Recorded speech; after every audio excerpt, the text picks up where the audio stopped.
sit a while with me. You raise me up so I can stand on mountains. You raise me up to walk on stormy seas. I am strong when I am on your shoulders. You raise me up to more than I can be.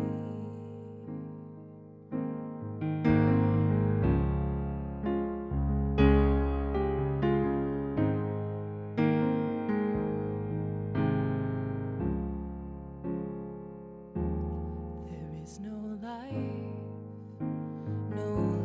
without its hunger. Each restless heart beats so imperfectly. But when you come and I'm filled with wonder, sometimes I think I glimpse eternity. You raise me up so I can stand on mountains. You raise me up to walk on stormy seas. Well, I am strong when I am on your shoulders. You raise me up to more than I can be. You raise me up so I can stand on mountains. You raise me up to walk on stormy seas. I am strong when I am on your shoulders. You raise me up to more than I can be. You raise me up to more than I can be.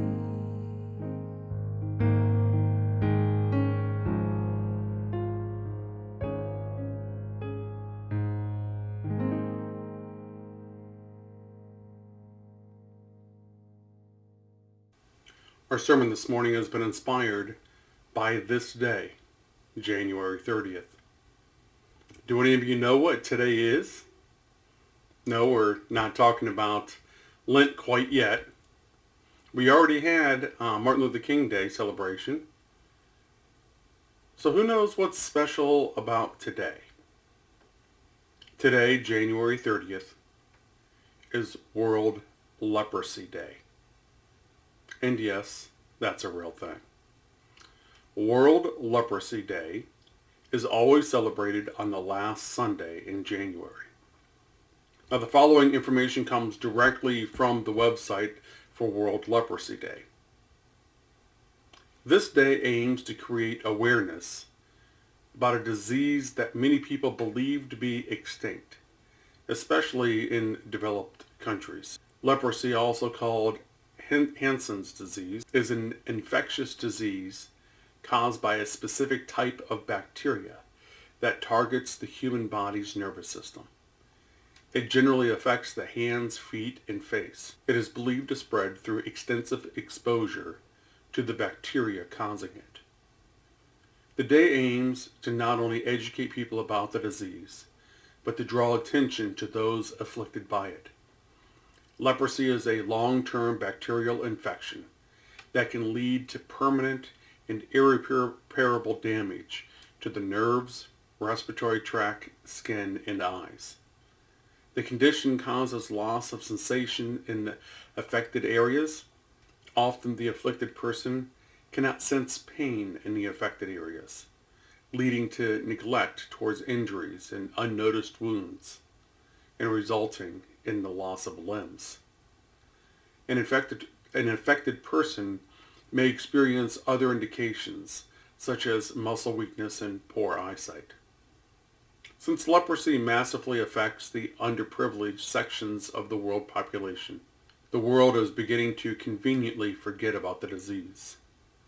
World Leprosy Day aims to increase public awareness of leprosy, to enable people to seek treatment and live a life of dignity. Now, this was all the information from the website. So on this World Leprosy Day, I hope we're all now a little more aware of the disease that still exists today. Now, our scripture reading today is going to be about leprosy. I know, surprise, surprise. Mark chapter 1, verses 40 to 45 says this. A man with leprosy came to him and begged him on his knees, "If you are willing, you can make me clean." Jesus was indignant. He reached out his hand and touched the man. "I am willing," he said, "be clean." Immediately the leprosy left him, and he was cleansed. Jesus sent him away at once with a strong warning. "See that you don't tell anyone of this, but go show yourself to the priests and offer the sacrifice that Moses commanded for your cleansing as a testimony to them." Instead, he went out and began to talk freely, spreading the news. As a result, Jesus could no longer enter a town openly, but stayed outside in lonely places. Yet the people still came to him from everywhere. As always, we're going to take a little closer look at the scripture verse. When we do, we just might find this verse has a very different message than some of us probably first thought. In brief, what most people take away from this scripture verse is that Jesus was moved with compassion, wanted to help this man who had leprosy. When the man is healed, he's so happy he goes around telling everyone that he got healed by Jesus. Because of this, Jesus basically becomes a rock star and then has to slip away from the crowds and get some privacy. Oh, now let's look at the actual words on the page and see what's really going on in the story. Let's start with the first line. A man with leprosy came to him and begged him on his knees, "If you are willing, you can make me clean." Well, that sounds basic enough so far. But where it begins to get interesting is right at the second line. This is the line where we hear the response of Jesus. The beginning of the next verse says this. Jesus was indignant. Wait, what? Jesus was indignant? This sounds very different than what we would have expected the response of Jesus to be. So let's spend some time on this one line. If we pull up this in many different English translations, we'll see that there's generally two different ways to translate this line. Some Bibles say that Jesus was moved with pity or moved with compassion, while other Bibles say that Jesus was angry, or in the case of our scripture reading today out of the translation we read, Jesus was indignant. Well, what do the ancient manuscripts say? What does it say in the Greek language? We have some different Greek manuscripts that say that Jesus was indeed angry. But then again, we also have some other ancient Greek manuscripts that say that Jesus was moved with pity or compassion. So now we have to ask ourselves, which one of these two readings are the most accurate? Which one is the most accurate ancient manuscript for us to rely on? Which one is closer to the original intent? And which one is the deviation of the scripture? In the world of history and archaeology, there's a general rule that is followed. The rule is not just applied to religious scripture, but this rule is applied to all historic finds. If there are two opposing versions, and one version aligns with the values and expectations of a particular group or society, but the other translation does not seem to fit or align with that particular group or society. The archaeologist will always assume that the one that does not fit the ideals of the society is to be the most accurate. Now this goes against contrary belief that, it doesn't seem to make sense. Our first impression would be one that the community that matches the value, or the writings that matches the value of the group or society, well, that one would be the most accurate, correct? Well, no. So why do archaeologists always lean towards the conflicting information to be the accurate original information? This is not just Christianity, this is not just religious texts, this is all historical finds within archaeology. They find that the conflicting information is more accurate because the ancient texts were being copied over and over and over again by someone. And when someone sees something that goes contrary to the beliefs of their community, they change it then to fit the beliefs of their community. You rarely, if ever, see someone change a text intentionally, something that originally fit their community, and then for some reason intentionally made it go contrary to the beliefs of their community. Now that doesn't make sense. If you had trouble following all of that, then let's go back to our scripture verse for an example. Generally speaking, most all Christians view Jesus to be a man of love and compassion. So if a monk is translating a biblical text and sees Jesus acting with anger, he would have reason to edit that text to say something more like moved with compassion or moved with pity.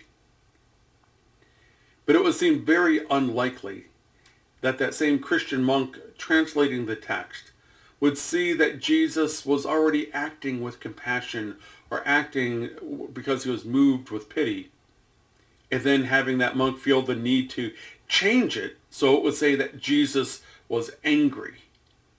That doesn't make sense. Therefore, whether we like it or not, in this scene, the most accurate translation is to say that Jesus was angry. Now let's go back to the scripture reading and keep reading. Jesus was indignant. He reached out his hand and he touched the man. "I am willing," he said, "be clean." Immediately the leprosy left him and he was cleansed. So even though Jesus was angry about this man with leprosy approaching him, Jesus still healed him anyways. So let's keep reading. Jesus sent him away at once with a strong warning. "See that you do not tell anyone, but go show yourself to the priest and offer the sacrifices that Moses commanded for your cleansing as a testimony to them." And we learn a few things in this portion of the scripture. First, Jesus was clearly supportive of the Jewish law. And Jesus clearly supports the practice of offering sacrifices in the temple because that's exactly what Jesus told this man to do. Second, Jesus does not want anyone to know about this healing. But why? Now this actually happens a lot in the Gospel of Mark. But in this case, if someone touched another man with leprosy, especially during this time period, why wouldn't they want anyone else to know? Why wouldn't Jesus want anyone else to know that he just touched and healed a man with leprosy? Well, let's keep reading and see if we can find the answer. The scripture says that instead of obeying Jesus' request of keeping quiet about the healing, the leper went out and told everyone freely, spreading the good news. As a result, Jesus could no longer enter a town openly, but stayed outside in lonely places. Yet the people still came to him from everywhere. Okay, so the man healed of his leprosy went around and told everyone how Jesus touched him and healed him of his leprosy. Then the scripture says Jesus could no longer go into any town openly, but had to stay outside in lonely places. The way many Christians interpret this is that Jesus just simply became so famous because of this one healing that Jesus had to escape the crowd. But this interpretation does not make sense for a few different reasons. First, Jesus just spent the first 40 verses of this chapter healing a ton of people. He was already popular. None of those healings that everyone already knew about caused Jesus to no longer be able to enter any town. Why was the healing of the leper any different? During this time, lepers were ostracized. They were literal outcasts of the community. No one wanted to be around a leper, let alone touch one, for fear they too would be inflicted with this horrible disease. Now word spreads that Jesus now touched a leper. Jesus is exposed. People were now afraid of Jesus. And it's for this reason Jesus had to go into quarantine. Jesus was shunned from communities. Now some people wanted to be healed from Jesus themselves, so they still came out to find Jesus. But those were just a marginal few. The greater community were afraid of Jesus and the fact that Jesus was exposed to leprosy. They were afraid of Jesus so much that Jesus himself became an outcast. This scripture is powerful and relatable to the allies of this world.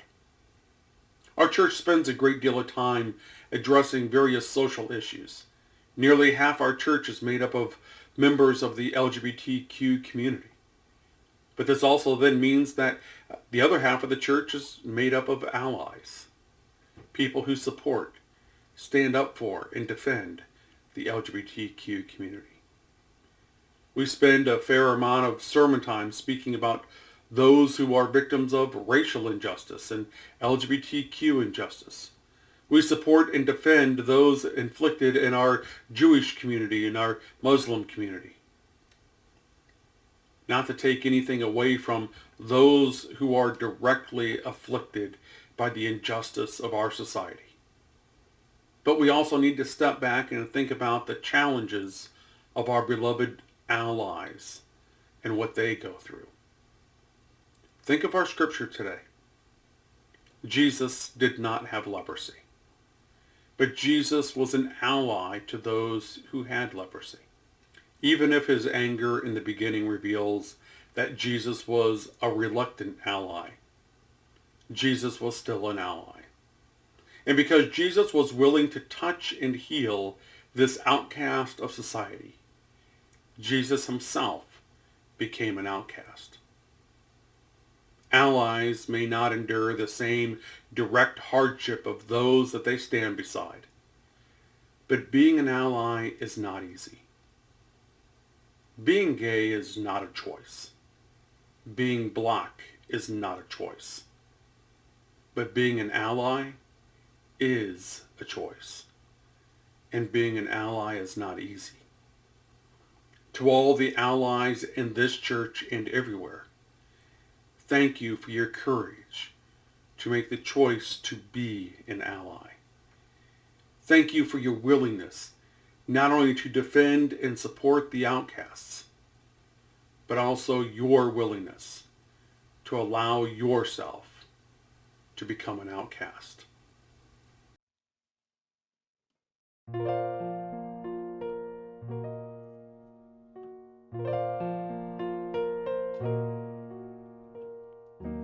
I don't know if you can hear me or if you're even there.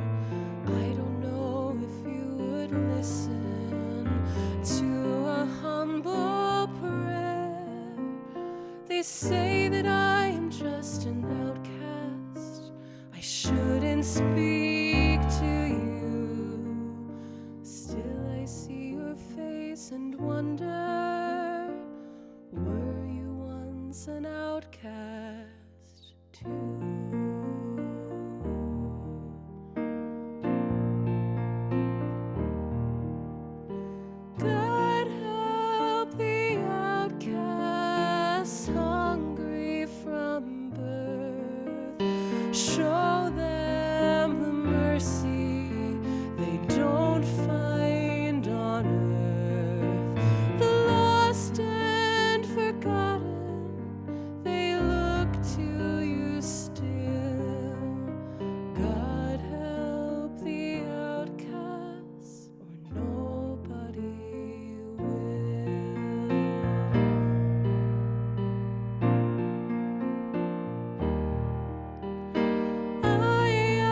unlucky than I.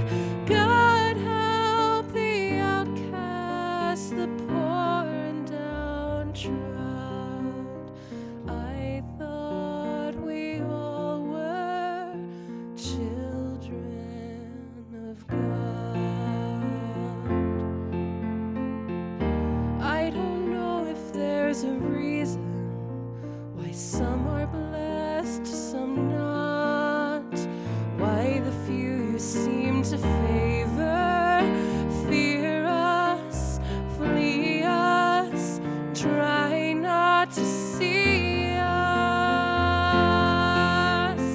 God help the outcast, the tattered and torn, seeking an answer to why they were born. Winds of misfortune have blown them about. You made the outcasts, don't cast them out. The poor and unlucky, the weak and the odd. I thought we all were children